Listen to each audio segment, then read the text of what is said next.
करने की दूसरी वजह यह थी कि वलीद ने रसूल करीम सल्लल्लाहु अलैहि वसल्लम को बता दिया था कि कुरैश मुसलमानों के खिलाफ फैसला कुन जंग की तैयारी कर रहे हैं और इसके लिए बेअंदाज दिरहम और दीनार इकट्ठे किए जा चुके हैं।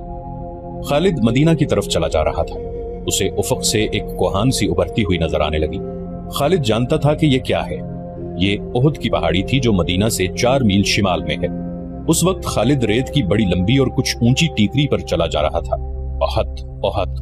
खालिद के होंठों से सरगोशी निकली और उसे अपनी ललकार सुनाई देने लगी। मैं अबू सुलेमान हूं। इसके साथ ही उसे एक खूनरेज जंग का शोर-ओ-गुल और सैकड़ों घोड़ों के टाप और तलवारें टकराने की आवाजें सुनाई देने लगी। खालिद ये जंग लड़ने के लिए बेताब था और उसने ये जंग लड़ी। खालिद का जहन पीछे ही हटता चला गया। 4 ही साल पहले का वाकया था। मार्च 625 ईस्वी शव्वाल 3 हिजरी के महीने में कुरैश ने मदीना पर हमला करने के लिए जो लश्कर तैयार किया था वो मक्का में इकट्ठा हो चुका था। उसकी कुल तादाद 3000 थी। इसमें 700 अफराद ने जिरा पहन रखी थी। घुड़सवार 200 के लगभग थे और रसद और सामाने जंग 3000 ऊंटों पर लदा हुआ था। ये लश्कर कूच के लिए तैयार था। खालिद को एक रोज पहले की बात की तरह याद था कि इस लश्कर को देखकर वो किस कदर खुश हुआ था। इंतकाम की आग बुझाने का वक्त आ गया था।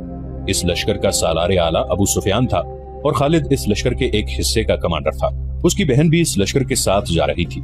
इसके अलावा 14 औरतें उस लश्कर के साथ जाने के लिए तैयार थीं। इनमें अबू सुफियान की बीवी हिंद भी थी। अमर बिन अल आस की और अबू जहल के बेटे अकरमा की बीवियां भी शामिल थी। बाकी सब गाने बजाने वालियां थी। सबकी आवाज में सोज था और उनके साज दफ और ढोलक थे। उन औरतों का जंग में ये काम था कि जोशीले और जज्बाती गीत गाकर सिपाहियों का हौसला बुलंद रखें और उनकी याद ताजा करती रहें जो जंगे बद्र में मारे गए थे। खालिद को अफ्रीका का एक हबशी याद आया जिसका नाम वहशी बिन हरब था। वो कुरैश के एक सरदार जुबैर बिन मुताम का गुलाम था। वो दराज कद और स्याह रूह और ताकतवर था। उसने बर्छी मारने के फन में शोहरत हासिल की थी। उसके पास अफ्रीका की बनी हुई बर्छी थी। उसका अफ्रीकी नाम कुछ और था। उसे अरबी नाम जुबैर ने उसके जंगी कमालात देखकर दिया था। बिन हरब कूच से कुछ देर पहले जुबैर बिन मुताम ने उसे कहा, मुझे अपने चचा के खून का बदला लेना है। शायद मुझे मौका ना मिल सके। मेरे चचा को बदर की लड़ाई में मोहम्मद के चचा हमजा ने कत्ल किया था।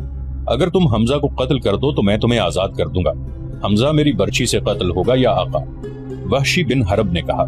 यह हबशी गुलाम उस तरफ जा निकला जहां वो औरतें ऊंटों पर सवार हो चुकी थीं जो उस लश्कर के साथ जा रही थीं। अबू वस्मा किसी औरत ने पुकारा। ये वहशी बिन हरब का दूसरा नाम था। वो रुक गया। देखा कि अबू सुफियान की बीवी हिंद उसे बुला रही थी।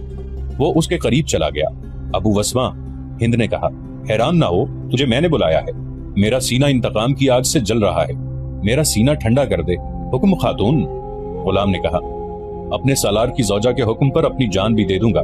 बदर में मेरे बाप को हमजा ने कत्ल किया था। हिंद ने कहा, तू हमजा को अच्छी तरह पहचानता है। ये देख, मैंने सोने के जो जेवरात पहन रखे हैं। अगर तू हमजा को कत्ल कर देगा तो ये सब जेवरात तेरे होंगे। वहशी बिन हरब ने हिंद के जेवरात पर नजर डाली तो वो मुस्कुराया और जेरे लब पुरअज़्म लहजे में बोला, हमजा को मैं ही कत्ल करूंगा। खालिद को अपने लश्कर का कूच याद था।